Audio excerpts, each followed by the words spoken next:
Hey guys, Jordan from Condo here. Today we are talking about Galleria. Galleria Phase 3 just launched. We have some great opportunities for you guys. So I'm going to talk about Galleria. I'm also going to touch on the market a little bit. I want to keep this video short. So I'm going to try to do this in 5 minutes. I know I always say that and these things always run much longer. But I'm going to try to keep this short, concise, kind of casual here. And then I'm going to get into the market and one recent story that I think is the most important thing.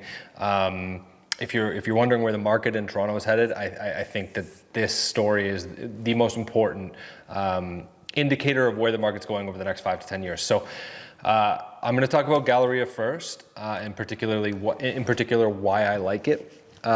You've probably heard of it. The first 2 phases already launched and they were an absolute huge success. They sold out incredibly quickly. This is the project here. It's at Dufferin and Dupont. It is where the Galleria Mall is, and this is going to be taking its place. So it's already under construction, phases 1 and 2. Right now we're talking about phase 3. There's 8 towers in total, 3,000 units, and 6,000 new residents at least.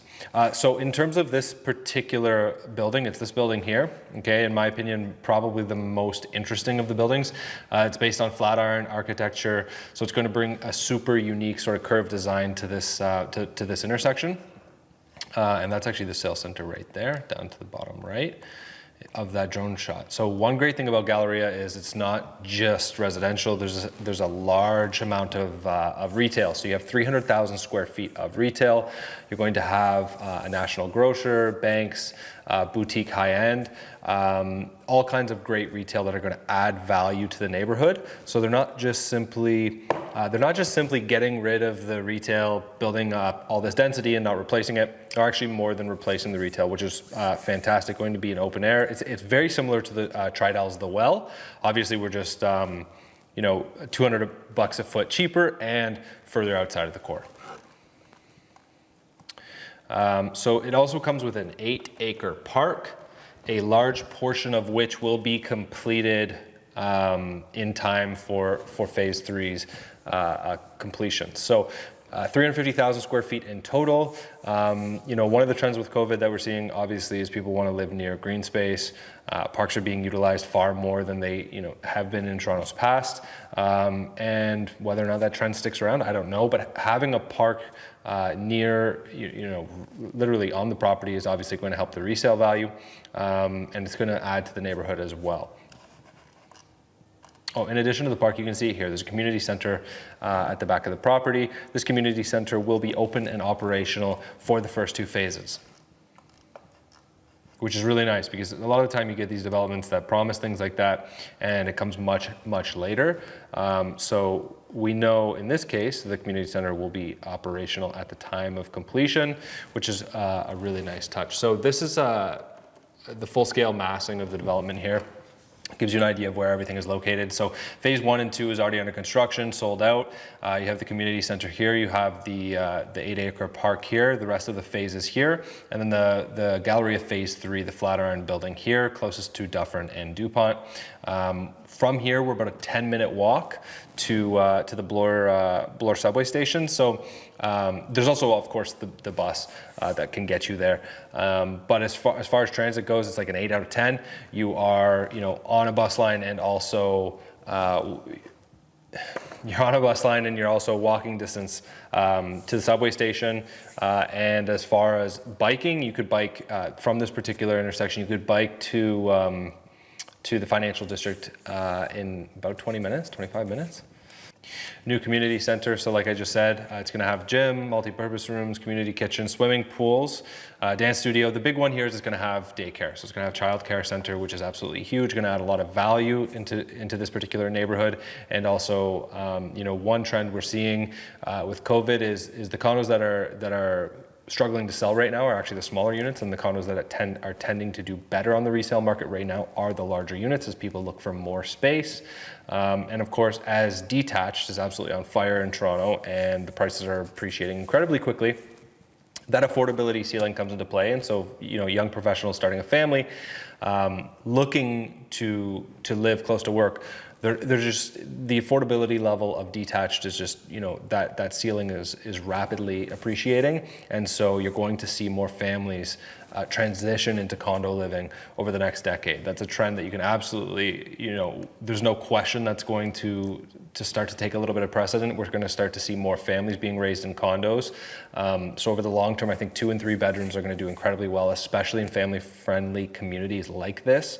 Similar to Corktown, where it's just sort of outside of downtown, larger units. You're seeing a lot of families move into areas like that. Here's a rendering north looking south. As you can kind of see, tons of low rise. To the north, you have low rise. You have low rise in every direction. So the views in this project are really quite nice.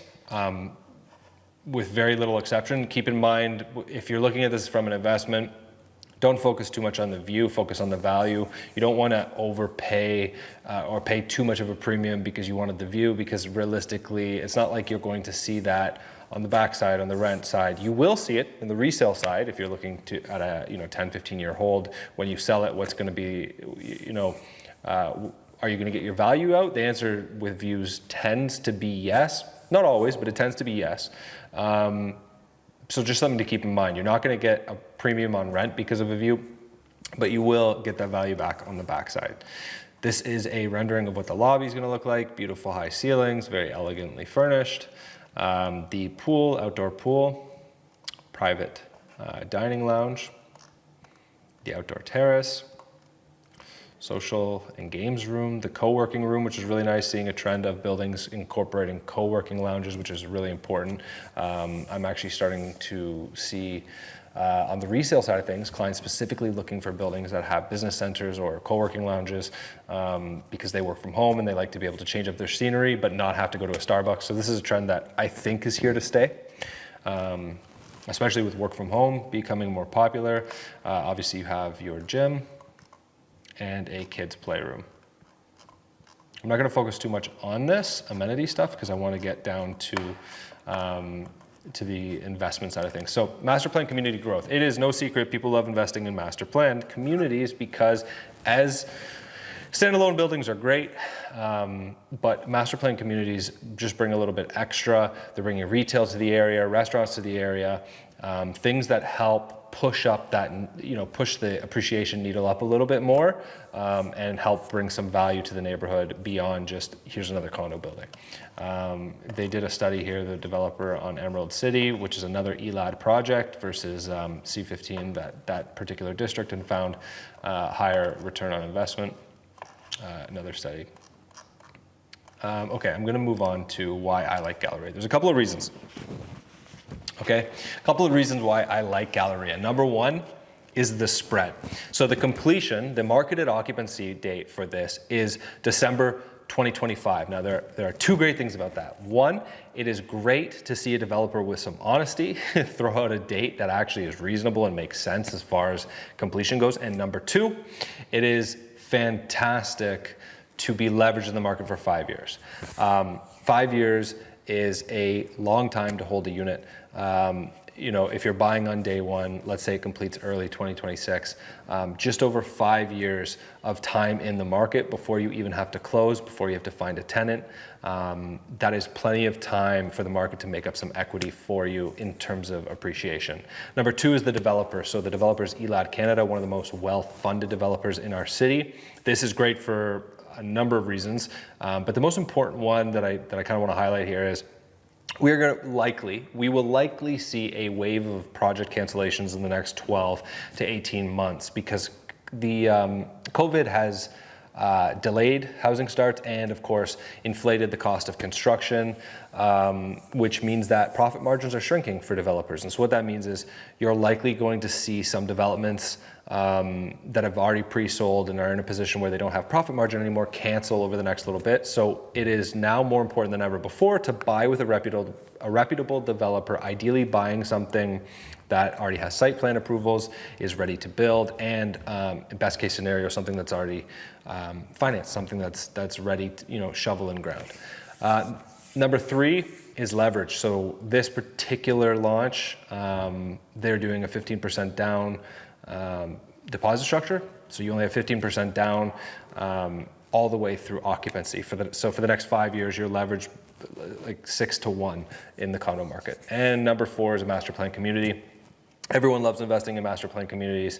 It's no secret that they tend to do very, very well, especially if the developer delivers on, you know, the full cohesion of the community that they promised at the start. And I don't think ELAD won't. I think this is going to be a neighborhood transforming development in this particular pocket of the city.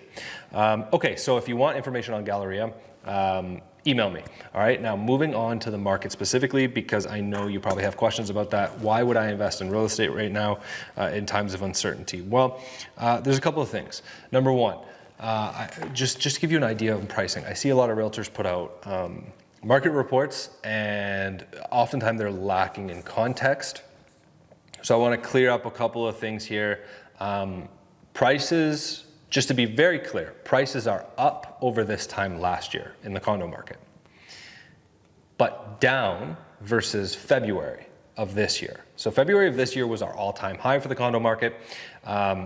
Prices are down a little bit from there, but still up a little bit from this time last year. So year over year, prices have appreciated, but we're down in the year because of all of the inventory on the market. I have much more extensive market updates on my YouTube, so you can go look at those if you want a full-fledged market update. But just to give you a quick idea here, this is all of the TREB data for all of the sales in September of this year, and you can kind of see here. We're just going to focus on the city of Toronto here. You can see median price $595 and average price $686. Now, if you were to go to February, you'll see average price $722, right? And median price $639. And if you go to September of last year, you'll see, brutal. You'll see median price $572 versus today's $595. Average price $636 versus $686 today. So average and median is up year over year. Which is a good indicator as far as relative strength goes. Just to give you a point of comparison, Scott Ingram recently put his update in terms of months of inventory on Twitter. You can kind of see at the first, when the lockdown started, we hit 4 months of inventory, which is approaching a buyer's market. You know, the market sort of heated. Freehold's absolutely on fire, has remained on fire pretty much through the whole thing. But I'm talking about condos specifically. We're starting to see months of inventory trend back upwards, slowly but steadily. It looks like we might be seeing a little bit of curve to bring MOI down. But just to keep in mind, 3.8 months of inventory is incredibly healthy. In fact, prior to 2017, the condo market in Toronto hovered between 3 and 5 months of inventory for years going back. That's considered a balanced market. That's where you see 3 to 5% appreciation year over year. It's a shock to our market to be back at 3.8% or 3.8 months of inventory, because for a while there, we were well under 2 months of inventory for really 2017 through 2020 up until COVID. We were in an extreme seller's market. And if you're in the condo market, you're aware of this. Things were selling multiple offers. It was incredibly difficult to get your hands on any inventory without paying well over ask. So the condo market actually needed a little bit of cooling. In terms of relative strength versus other major metros, Manhattan had 10 months of inventory before COVID. Now they're sitting well north of 12 months of inventory. Miami has 14 months of inventory in the condo market. San Francisco, I think, was like 9 last I checked. So, you know, they're all firmly in buyer market territory. We're doing pretty well. The Toronto market seems to be made of Teflon. All things considered, we're doing amazingly well. Now, the story I was talking about, the most important story, I think, of the week is this. Trudeau targets more immigration, even with borders all but shut. Okay, the highlight here is that we are not changing, despite COVID, despite high unemployment, the federal government is not changing immigration targets. We are targeting 351,000 new permanent residents in 2021. As you know, Ontario gets anywhere between 40 and 55% of immigration in any one year. That's a ton of people, right? The takeaway here is our population projections haven't changed. And that is the driving factor behind our market overwhelmingly. Yes, cheap credit. Yes, loose borrowing. All that the U.S. has easy credit as well. The U.S. in fact gives out loans easier than we do, and yet we've outappreciated them over the last couple of decades. What's the reason for that? Mass immigration. So the reason that the market here in Toronto appreciates so much quicker than the market to the south is because we simply do not complete enough homes for the increase in population. And that problem gets even more exaggerated when you look at areas like Toronto, where there's not a whole ton of land left, and you're seeing a large concentration of immigration, large population growth, and we're really only completing 20 to 30,000 new homes a year, but we're seeing a population growth through immigration of 125,000 in 2018 and 135,000 in 2019. This is the driving force behind our market. To put this in perspective, by the time at current targets, by the time Galleria delivers, there will be roughly 800,000 new people in Ontario, of which 600,000 or so will be in the Greater Toronto Area. So the big takeaway here is the macro hasn't changed. Yes, as far as the market goes today, it's a little bit cheaper than February of this year. So if you're able to buy a resale condo and you want to take advantage of 5%, sometimes 10% lower prices than February of this year, go for it. Absolutely, it can make some sense. But if you're only looking at pre-construction, and I've been over this a million times, but pre-construction prices never go down, right? Because they're based on profit margins, and unfortunately, profit margins just got smaller, not larger, thanks to COVID. So developers don't adjust their pricing based on relative to the resale market. That's just not how the industry works. So if you're able to take advantage of the resale market and you want to compete in today's brutal rental market, then by all means, resale can make sense. However, if you want a hedge against the incoming inflation, and you're looking at investing in the real estate market, but you don't want to take occupancy, you don't want to close on something today, you don't want the debt service, you don't want the mortgage, pre-construction could be a great option. You just want to be careful where you're looking. I think Galleria is one of the best options I've seen in recent history, and so we're incredibly bullish on this particular development.